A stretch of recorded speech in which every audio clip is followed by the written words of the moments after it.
कारगिल युद्ध की यादें हैं, कुछ औप्स पराक्रम की यादें हैं, स्थानीय मछुआरे हैं, उनकी मदद लेके हम उनसे कभी मच्छी कभी कुछ। रोमांच भी था, डर तो नहीं था क्योंकि हम तो जिस दिन गए थे वो सोच के ही गए।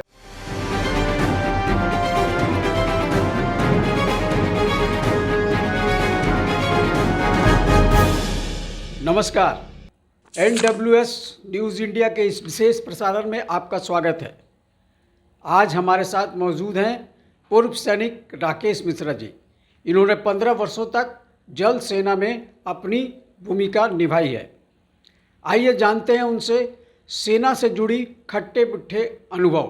राकेश मिश्रा जी, आपका NWS न्यूज़ इंडिया परिवार बहुत बहुत स्वागत है। जय हिंद सर, सभी को मेरा नमस्कार और NWS परिवार का विशेष धन्यवाद। ड्यूटी के दौरान कुछ अनुभव जो है पहले आप हमारे दर्शकों के साथ शेयर कीजिए। ड्यूटी के दौरान तो सर बहुत सारी खट्टी मीठी यादें हैं, कारगिल युद्ध की यादें हैं, कुछ ऑप्स पराक्रम की यादें हैं और भी बहुत सारे ऑपरेशंस जिनका नाम छोटा छोटा अलग अलग मिशन दिया जाता है।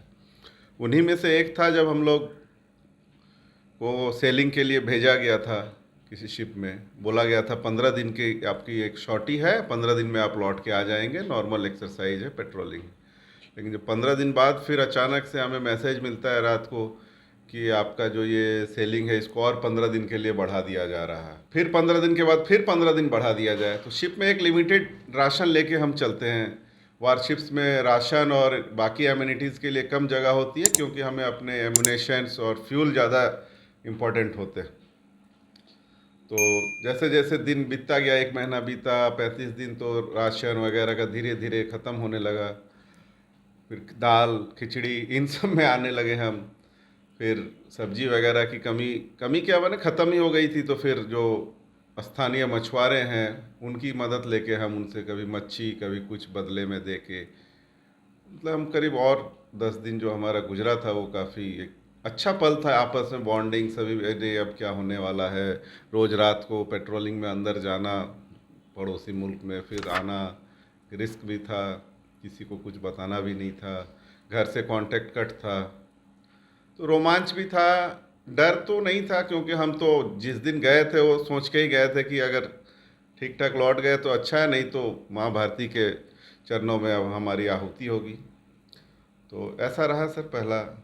मिश्रा जी, एक बात मेरे जहन की है, जब आप नया नया एकदम सेना में गए, बिल्कुल युवा होंगे, तो कभी आपको महसूस हुआ कि देश प्रेम का जज्बा आपको वहाँ पहुँचाया, वहाँ पहुँच के आपको लगा कि हम कहाँ आ गए हैं? कितना कठिन है सेना में सेवा देना? कठिन तो सेना में सेवा देना रहता ही है क्योंकि 24 घंटे की ड्यूटी है। आप 15 साल के लिए जो हम जाते हैं तो घर भी आते हैं तो वो भी हम ऑन ड्यूटी कहलाते हैं। कभी भी हमें बुलाया जा सकता है और आता भी है टेलीग्राम, कभी आ गया। ऐसा नहीं है कि सिर्फ फिल्मों में दिखाया जाता है। और कभी ऐसा तो नहीं लगा, लेकिन हाँ कठिन बहुत लगा, लेकिन था हिम्मत। और ये था कि हमें अपनी सेना पे और इक्विपमेंट्स पे हमें बहुत भरोसा था कि ये सही इक्विपमेंट है, सही ट्रेनर है, हम सेफ हैंड्स में हैं।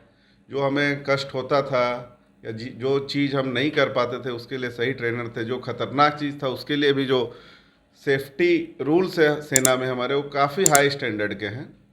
तो डर नहीं था लेकिन कठिन था। राकेश जी, एक बात की और जानकारी आप मेरे दर्शकों को दीजिए। पूर्व सैनिक सेवा परिषद का आप लोगों ने गठन किया है, उसका क्या उद्देश्य है? समाज सेवा है या अपने मित्रों को संगठित रखना है? उसका उद्देश्य क्या है, मेरे दर्शकों को बताएं। पूर्व सैनिक सेवा परिषद का भी मैं यहाँ बोकारो में 2015 में संस्थापक महासचिव था। और उस संगठन राष्ट्रीय संगठन है, संघ की एक अनुषांगिक है। और हमारा स्लोगन ही है, सेवा, साहस और सम्मान।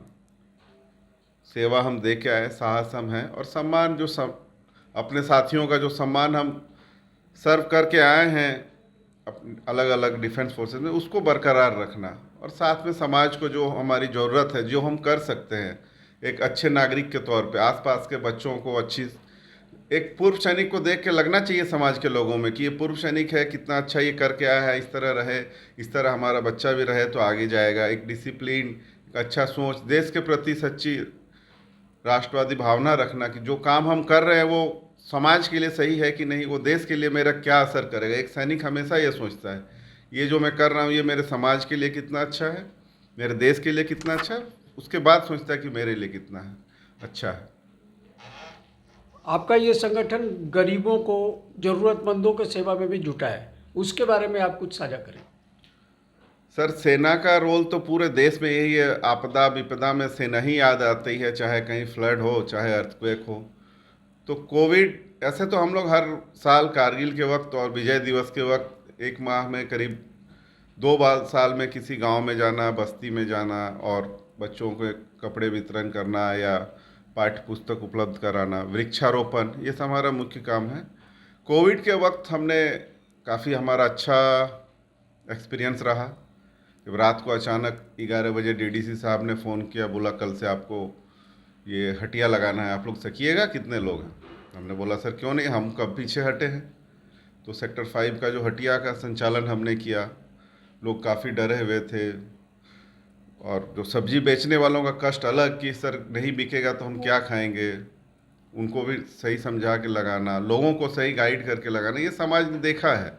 लोगों ने, शायद मुझे लगता है बोकारो के लोगों ने देखा होगा कि नीली टी शर्ट में कुछ लोग रहते थे और दिन भर अपना मैनेज करते थे। फिर हमने बगीचा टोली है सर सेक्टर 5 में, आशा लता के सामने, वहाँ करीब हमने 2 महीने से ऊपर कंटिन्यू एक प्रहर का, दोपहर का भोजन उपलब्ध कराया, आपस के ये से और कुछ समाज के मदद से। तो जहाँ तक हो सकते हैं, जब भी आपदा विपदा आती है समाज में, एक सैनिक के नाते, हम लोग पूर्व सैनिक के नाते समाज में खड़े हैं सर। राकेश जी, अब चलते चलते एक बात पर आपसे जिक्र करना चाहेंगे।